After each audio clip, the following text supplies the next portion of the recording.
دن کے 11 بجے ہیں۔ السلام علیکم، یہ ریڈیو پاکستان ہے۔ نعیم زبیری سے خبریں سنیے۔ پہلے خاص خبریں۔ وزیر اعظم نے زیادہ خسارے میں چلنے والے بجلی کے فیڈرز کو صوبائی حکومتوں اور مقامی آبادیوں کے تعاون سے شمسی توانائی پر منتقل کرنے کی ہدایت کی ہے۔ نائب وزیر اعظم آج جدہ میں OIC وزرائے خارجہ کونسل کے غیر معمولی اجلاس میں شرکت کریں گے۔ سیکیورٹی فورسز نے خیبر پختونخوا میں 2 الگ الگ کارروائیوں میں بھارتی حمایت یافتہ فتنہ الخوارج سے تعلق رکھنے والے 11 خوارج کو ہلاک کر دیا ہے۔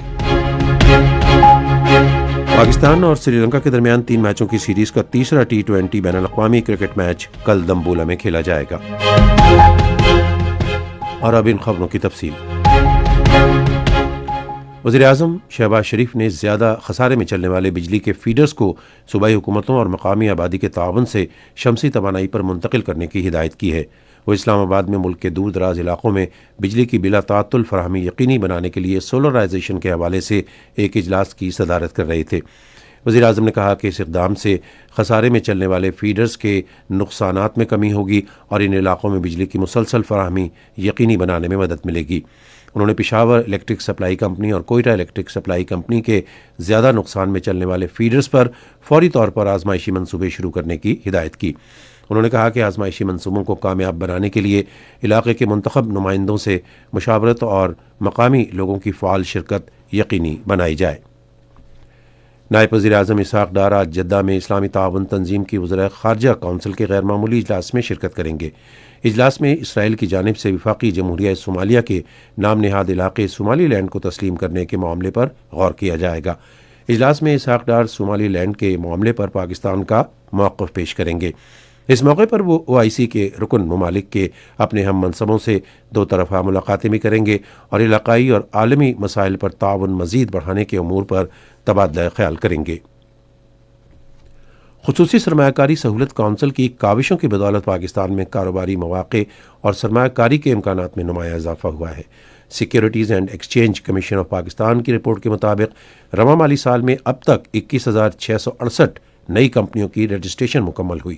نئی کمپنیوں کے اندراج سے معیشت میں 30 ارب 70 کروڑ روپے کا پیڈ اپ کیپٹل شامل ہوا، جو گزشتہ سال کی نسبت 29% اضافہ ظاہر کرتا ہے۔ رواں مالی سال غیر ملکی سرمایہ کاری میں مثبت رجحان برقرار ہے۔ چین، برطانیہ، جرمنی، جنوبی افریقہ، ویتنام، امریکہ اور UAE سمیت متعدد ممالک کی 731 کمپنیوں نے پاکستان میں رجسٹریشن کرائی۔ غیر ملکی سرمایہ کاری میں 71% اضافے کے ساتھ چین سر فہرست ہے، جو پاکستان میں بڑھتے ہوئے کاروباری اعتماد کا مظہر ہے۔ سیکیورٹی فورسز نے خیبر پختونخوا میں 2 الگ الگ کارروائیوں میں بھارتی حمایت یافتہ فتنہ الخوارج سے تعلق رکھنے والے 11 خوارج کو ہلاک کر دیا ہے۔ ISPR کے مطابق سیکیورٹی فورسز نے ضلع شمالی وزیرستان میں خفیہ معلومات پر مبنی کارروائی کرتے ہوئے خوارج کے ٹھکانے کو مؤثر طریقے سے نشانہ بنایا اور شدید فائرنگ کے تبادلے کے بعد 6 خوارج کو ہلاک کر دیا۔ ضلع کرم میں پولیس اور سیکیورٹی فورسز نے خفیہ اطلاع کی بنیاد پر ایک اور کارروائی کی، جس میں 5 خوارج مارے گئے۔ بھارتی حمایت یافتہ خوارج سے اسلحہ اور گولہ بارود بھی برآمد ہوا، جو سیکیورٹی فورسز قانون نافذ کرنے والے اداروں کے خلاف دہشت گردی کی متعدد کارروائیوں اور معصوم شہریوں کی ٹارگٹ کلنگ میں ملوث تھے۔ صدر آصف علی زرداری اور وزیر اعظم محمد شہباز شریف نے خیبر پختونخوا میں فتنہ الخوارج کے خلاف کامیاب آپریشنز پر سیکیورٹی فورسز کو سراہا ہے۔ اپنے الگ الگ پیغامات میں انہوں نے دہشت گردی کے خلاف پاکستان کے غیر متزلزل عزم کا اعادہ کیا۔ صدر آصف علی زرداری نے کہا، قوم کے جان و مال کے تحفظ کے لیے سیکیورٹی فورسز اور قانون نافذ کرنے والے اداروں کا کردار قابل تحسین ہے۔ شہباز شریف نے کہا کہ افواج پاکستان اور پولیس شب و روز ملک دشمن عناصر کے خلاف برسر پیکار ہیں۔ انہوں نے کہا کہ پوری قوم سیکیورٹی فورسز کے عرض وطن کی حفاظت کے غیر متزلزل عزم میں ان کے ساتھ کھڑی ہے۔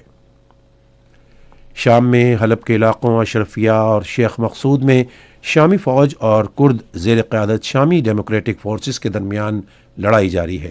منگل کو لڑائی شروع ہونے کے بعد سے اب تک کم سے کم 22 افراد ہلاک اور متاثرہ علاقوں سے 1,60,000 سے زائد لوگ نقل مکانی کر چکے ہیں۔ پاکستان اور سری لنکا کے درمیان تیسرا اور آخری T20 بین الاقوامی کرکٹ میچ کل دمبولا میں کھیلا جائے گا۔ پاکستان کو سیریز میں 1-0 سے برتری حاصل ہے۔ اسی کے ساتھ خبریں ختم ہوئیں۔ مزید خبروں اور تجزیوں کے لیے آئیے ہماری ویب سائٹ پر پتہ ہے ریڈیو.gov.pk اور فیس بک کے link radio Pakistan news official پر براہ راست ویڈیو سٹریمنگ بھی ملاحظہ کیجیے۔